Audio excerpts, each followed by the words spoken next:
Hi, it's Dwyer, October 20th, 2017. GamblersAdvisory.com, dwyervip.com. Remember, the opinion you should follow should be your own. Just consider this video to be a second opinion from a complete stranger online. Now, let me just say, I'm actually a bit of a private person.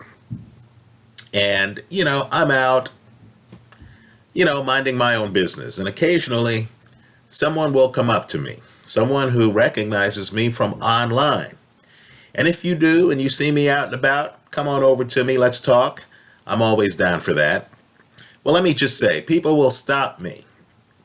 And when they're not talking about a specific fight, they will say to me, how can you possibly say that there is no money in boxing? Right? They've heard about the big purses involving huge earners like Canelo, right? Cotto, Anthony Joshua. They look at a fight, they see the crowd. Perhaps they're going to fights, they look at the price of their ticket, and they say, you got to be kidding me. You look around the arena and you say, there are 10,000 other fans here. Just multiply my ticket by the 10,000 and you have a big pot of cash. How could there not be a lot of money? Well, what I want people to realize is when they're at a big fight with 10,000 or more fans, that's the tip of the iceberg in the sport, right? It really is. That's the tip of the iceberg in the sport. There were a lot of fights, title fights, before 4,000 fans, 5,000 fans. The people who know this well are the old timers. Johnny Nelson, before he became a great boxing commentator, was actually a damn good cruiserweight champion. Right? In interviews, he talks about how during his reign, he'd look out into the stands and hardly anyone was there. Right? This was at championship level. Just imagine what the crowds were for non-contenders, up-and-coming fighters. Folks, fighters have to start someplace. You don't have your first fight and have a ranking at that time in the top 10. So, there's an article that I really need to have people look at right now. It is on boxingscene.com. It quotes Arislandi Lara. Now let's talk about Lara. Let's talk about 154 pounds, right? The big names at 154 pounds, at least some of them, are Lara, who has one of the titles, right? Demetrius Andrade. That's a name you need to remember. Unbeaten fighter, right? Unbeaten, big-time contender, right? Jarrett Hurd, who I'm going to talk about in this video, his last fight. Jermell Charlo, right? Who just destroyed Erickson Lubin, my pick in that fight, right? Now, understand those are big names. These are world-class fighters, right? They either have belts or they are major contenders, right? So this is the cream of the crop at 154 pounds, at least some of the cream of the crop at 154 pounds. Now, Andrade has a fight coming up, and Lara, there's some trash talking involved in boxing. So Lara, of course, is talking about Andrade, who is an unbeaten world-class fighter, an obvious contender, has been a contender for quite some period of time. So here's what Lara had to say, and understand that Lara, when he was an amateur, won the world championship in 2005. Now that's 12 years ago.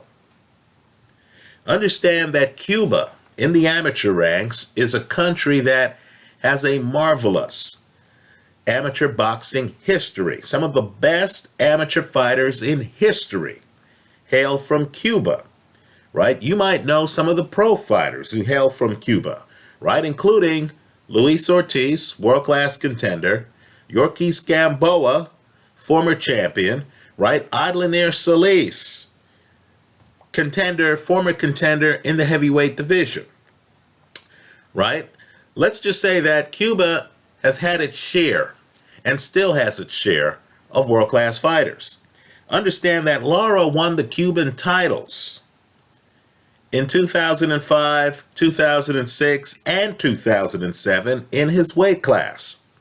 So, if you're looking for a guy who had a promising future, if you're looking for a decorated amateur, right, a young guy who had a bright future, who was destined for big paydays if he turned pro in a country where he could actually capitalize on his talents monetarily, then that fighter would be Erislandy Lara, right? It's hard to find a more decorated amateur who doesn't have a gold medal. So let me say this. Lara, in commenting on Andre, who's a star fighter, says he's desperate. When you're without money and you're without fights, I know what it's like.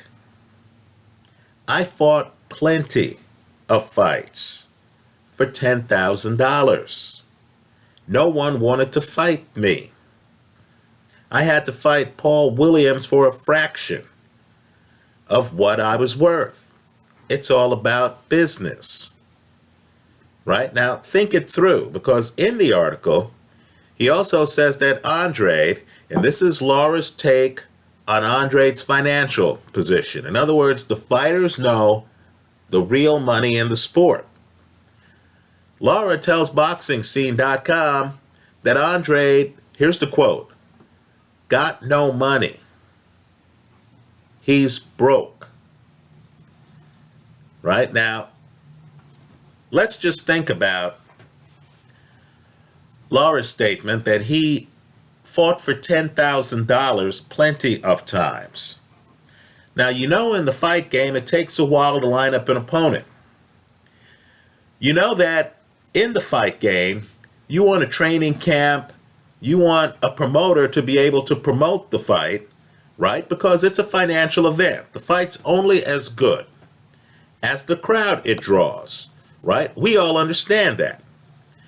So, fighters are lucky if they fight once every 3 months, right? Also, you get cuts and stuff like that, even if you want to fight again the next day.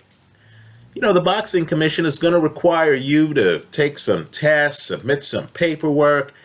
If you have a cut, even if you're fighting a guy you think you should dust off, they're going to say, no, we're not going to let you in the ring with a busted eyelid, right? Some wound that requires a cut man from the opening bell. So let's say you're fighting once every 3 months. What that means is if Lara, world-class amateur, as a pro is only getting $10,000 a fight, just understand that that means he's making $40,000 a year, right? 40. Now, you and I know that if he's the head of his household, $40,000 ain't going to go far in plug in the city, New York, Chicago, LA, San Francisco, right? It's just not going to go far, right? If you have kids, think about the pressure involved. Here's a decorated amateur who's now a professional. If your partner is not down for the bumpy ride, she might start saying to you, hey man, the mailman is making more per year than you, and he's not getting cut. He's not getting his head knocked off. He doesn't have the risk of CTE. We got mouths to feed. How are we going to clothe your children on $40,000 a year?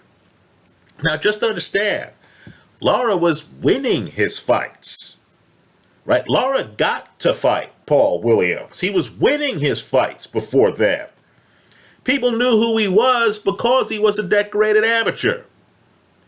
If he's making $10,000 a fight, what do you think the undecorated fighter is making? The guy who can't say I was the 2005 welterweight world champion as an amateur. What about the guy who actually loses some fights? Keep in mind, look up Bernard Hopkins's record. Look up Juan Manuel Marquez's record. Look up Orlando Salido's record. You're going to find out that early in their careers, those three fighters, right, all of whom held belts at times in their careers later. In other words, I'm talking about championship guys, lost fights early. If the guy who's winning fights is getting $10,000, what about the fighter who loses a few fights? I mean, everyone doesn't start their career 10-0. Right? So just understand that Anthony Joshua is the tip of the iceberg. There are a lot of fighters below him. These fighters have lives before you see them on television, and they tell you that the fighter is 15-0 or 14-1 or 13-2. Right? To get there, these guys are making less than the mailman. I'm not kidding. These fighters are struggling to feed their families. Former heavyweight champion Valuev, they claim, lived in, a very small place until the last few fights because the guy had never cashed big checks. Right? So, just understand when you stop me on the street, right? Most of these guys aren't making big money. And I can tell you, I've represented a boxing manager. I've looked at some fighters' contracts. And let's just say, I've had cases. Any case involving California real estate probably involves more money than any litigation involving all but very elite fighters. Right? You simply don't have a lot of money in boxing for the risk involved. If a fighter is fortunate enough to survive the rocky early part of his career, where he has a day job. Joe Smith, world-class fighter today, isn't he keeping his construction job? Shouldn't that tell you all you need to know? This is a guy who fought Bernard Hopkins. Shouldn't that tell you all you need to know about how slim the money is in boxing? Don't confuse boxing. Please don't confuse boxing with sports like soccer, world football, American football, baseball, basketball. Well, you're hearing about guys getting multi-year deals, right? Multi-year deals for $10 million and up a year, right? In baseball and basketball, I can tell you that's guaranteed. That's guaranteed. They'll even slap on a signing bonus for some of these guys. In boxing, folks, it's unguaranteed. You hear interesting words like option. In other words, someone has the option of being involved in your next fight if you win this fight. You lose this fight, you got to renegotiate things, right? That's not the way it is in baseball or basketball. The money isn't comparable. All right, let's talk about a fight that delivered for us. Jarrett Hurd beat Austin Trout. Let me say this first, right? I'm going to apologize to Austin Trout right here. He did a lot better than I thought he would. I have to congratulate Austin Trout, too. He's in his early 30s now. He understands it's now or never. So he's taking on tough competition. He fought Jamal Charlo the fight before. Charlo was unbeaten at the time. He follows that up. He lost the fight, but hung in there. He follows that up by fighting unbeaten Jarrett Hurd. Now understand, there is a chance that Jarrett Hurd is the best at 154 pounds. He's a name you need to know. He's very much a thinking man's fighter, right? He's more Bernard Hopkins than Floyd Mayweather. Two guys who thought things through and who come in the ring with strategies, right? Just understand that young Mayweather was a freak athlete. In other words, when Mayweather stepped in the ring, most of the time, not all of the time, right? Not the Zab Judah fight, for example, but most of the time, Mayweather had a clear hand speed advantage, right? Go back and look at the Renato Hernandez fight. Hernandez is the champ going into that fight. You'll notice Mayweather, clear hand speed advantage, clear foot speed advantage. Mayweather, the better athlete.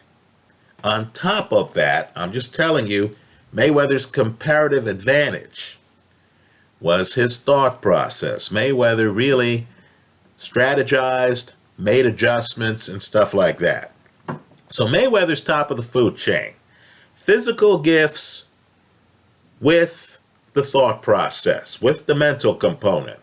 Ability to make adjustments. He's not Manny Pacquiao relying on what Freddie Roach has to say. Right? No, Mayweather's kind of like Ali in terms of, okay, he had a good corner. I don't mean to diss Roger Mayweather or Floyd Sr., right? He had a good corner. But you also understood that Mayweather was going off of what he saw in the ring, right? This was a guy who is doing things on the fly, making adjustments mid-round. Now, I feel that Jarrett Hurd and Bernard Hopkins had the same kind of mental advantage. The difference is that Hopkins and Hurd aren't freak athletes. So you're going to notice in this fight that Austin Trout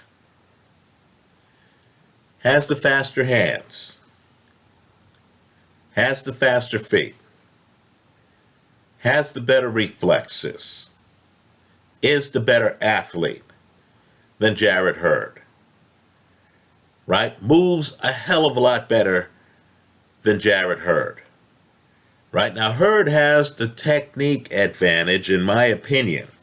Hurd, over time, after getting hit repeatedly with Austin Trout lead hooks, and after having Trout outmaneuver him repeatedly, it seems to me that Hurd has a problem against southpaws who can move, right? I wonder how Hurd would be able to cut off the ring on Andrade, who is better, in my opinion, than Tony Harrison, a stick and mover who Hurd beat previously.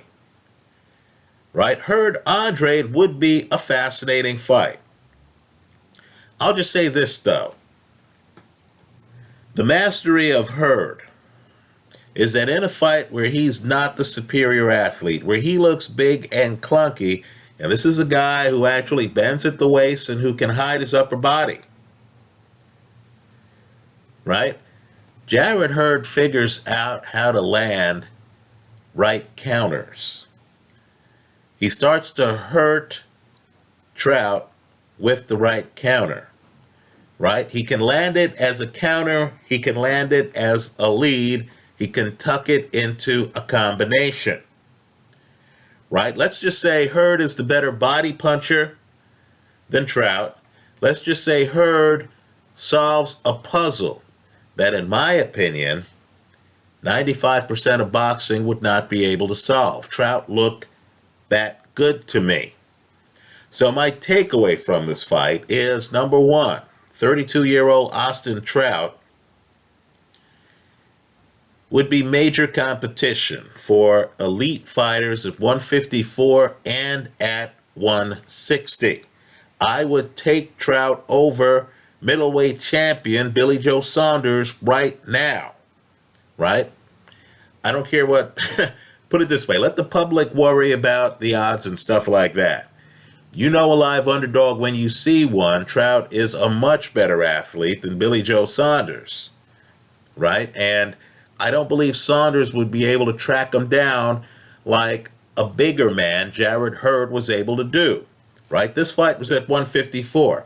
Let's just say Trout is still alive. He's still world class, right? What this fight also tells me is that Jarrett Hurd is going to have to jump to 160 sooner or later, right? He looks too sluggish early in this fight, right? I thought there was a chance he might be able to run roughshod through Erislandy Lara and the rest of the division. Now I'm not so sure, because guys who can move, Lara, southpaw just like Trout, right? Lara had to be looking at this film and had to be encouraged. Trout overextends himself a little bit too much early. That leads to his corner pulling the plug later in the fight. If Trout were a little bit more measured, right, and if Trout could have just figured out a way to dodge Hurd's counter right hand, he could well have ended up in the winner's circle. I'm sure Lara looked at this fight and must be thinking the same thing, because Lara is likely to have the athleticism advantage over Hurd.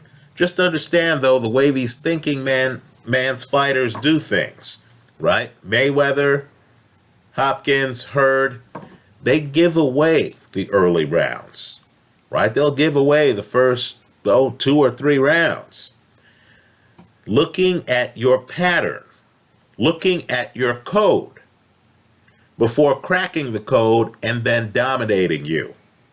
The secret for a guy like Lara would be to win those first 3 rounds, to use his superior foot speed to then stay away from a Jarrett Hurd until Hurd has to get desperate, right? And then to close rounds with flurries to impress the judges, to leverage an early lead into a decision, right? Against a guy who's too big at 154 to match the agility of smaller, more coordinated opponents.